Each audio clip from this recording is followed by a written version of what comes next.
سیدنا بلال حبشی رضی اللہ تعالی وہ جانثار رسول دامن رسول میں جیسی آ گیا.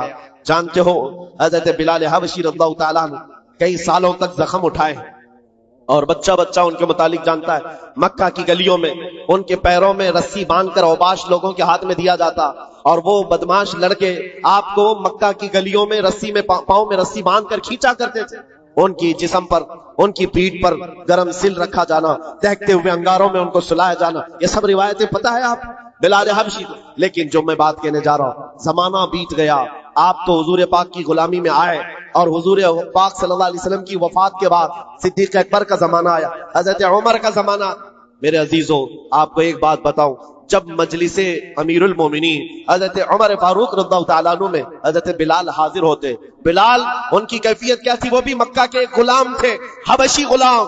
حبشی غلام اس وقت مکہ میں حقارت سے دیکھتے تھے لوگ, کالے رنگ کا ہوتا ہے, چوڑی ناک کا ہوتا ہے. لیکن سیدنا بلال حبشی کی بات یہ ہے, امیر المومنین عمر ابن خطاب جس کے رعب و دبدبے کا حال یہ ہے قیصر و کسریٰ کی فوجیں تھر تھر کانپتی ہو, وہ امیر المومنین جس کے بو سے, جس کی صرف اور صرف ہوا سے, جس کی خوشبو سے شیطان راستہ بدل لیتا ہو. جب بلال حبشی ان کی محفل میں آتے تو کیا کہہ کر پکارتے جانتے ہو؟ یا سیدنا بلال, یا سیدنا بلال, اے ہمارے آقا بلال آئیے, اے ہمارے آقا بلال آئیے. حضرت بلال کہتے حضور یہ آپ کی زبان سے اچھا نہیں لگتا, میں غلام ہوں, مجھے غلام کہہ کر پکارے. آپ سیدنا کہتے. کون کہہ رہا ہے سیدنا؟ عمر ابن خطاب. کس کو کہہ رہے؟ بلال حبشی کو. سیدنا بلال آئیے. حضرت بلال جب کہتے امیر المومنین آپ یہ نہ کہیں سیدنا, مجھ کو غلام کہہ کر پکارے. حضرت عمر کیا کہتے تھے؟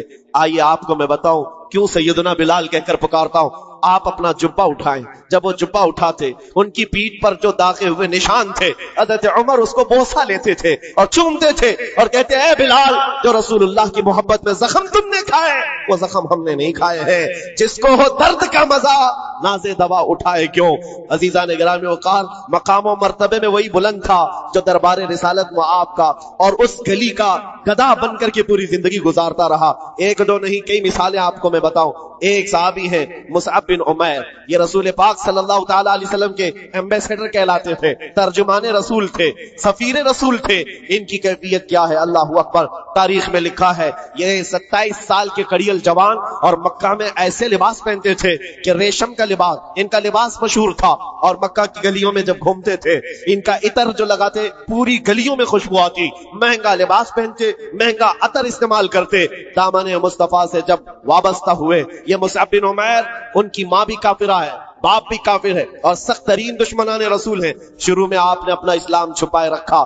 چند دنوں کے بعد ایک دن عثمان بن طلحہ نے دیکھ لیا, جو کلیل بردار کعبہ تھے, جا کر ان کی ماں سے کہا تو کیا گھر پر بیٹھی رہتی ہے, تیرا بیٹا تو محمد کے دین کو اختیار کر چکا ہے. ماں کو اتنا برا لگا یہ جملہ. جب مصعب بن عمیر آئے تو ان سے پوچھا کہ کیا تم نے محمد عربی کا دین قبول کر لیا ہے؟ آپ نے برجستہ کہا ہاں, اس رسول پاک صلی اللہ علیہ وسلم کے دین میں داخل ہوا جو بندوں کی عبادت سے نکال کر خالق کی عبادت کی طرف لے جاتا ہے. آپ کا یہ جملہ ماں باپ کو شاک گزرا, مارنا شروع کیا, اتنا مارا زخمی کر دیا. اس کے بعد مصعب بن عمیر گھر سے نکلے, روز مار کھاتے تھے, روز اپنی ماں سے بھی اور اپنے باپ سے بھی کوڑے بھی کھاتے تھے. دربار رسول میں جب آتے تو زخمی حالت میں آتے, کپڑے بھی ان کے زخموں سے پھٹے ہوئے ہوتے. حضور پاک صلی اللہ علیہ وسلم نے فرمایا مصعب تم یہاں سے حبشہ چلے جاؤ, حبشہ ہجرت کر کے چلے جاؤ. ماں باپ وطن سب چھوڑ کر حبشہ کی طرف چلے گئے. چند مہینے وہاں رکے, واپس آئے, پھر دوبارہ حبشہ کی ہجرت کیا. نبی کریم صلی اللہ تعالی علیہ وسلم کا یہ جانثار ہجرت پر ہجرت کرتا رہا. ایک وقت ایسا آیا تھا کہ نبی پاک صلی اللہ تعالی علیہ وسلم نے مدینے ہجرت کرنے سے پہلے اپنا سفیر بنا کر کسی کو بھیجا تھا. تو مصعب بن عمیر تھے, مدینے آئے تھے, گلی گلی میں جاتے تھے, گھر گھر کو کھٹکھٹاتے تھے. ایک سال کے اندر 73 صحابہ کو مدینے کے وہ حضور کے پاک کی بارگاہ میں لا کر غلام بنا دیا تھا. نبی پاک صلی اللہ تعالی علیہ وسلم کے دربار کے ایسے غلام بنائے, عام لوگ نہیں ہیں. سعد بن عبادہ, سعد بن معاذ, یہ انصار اور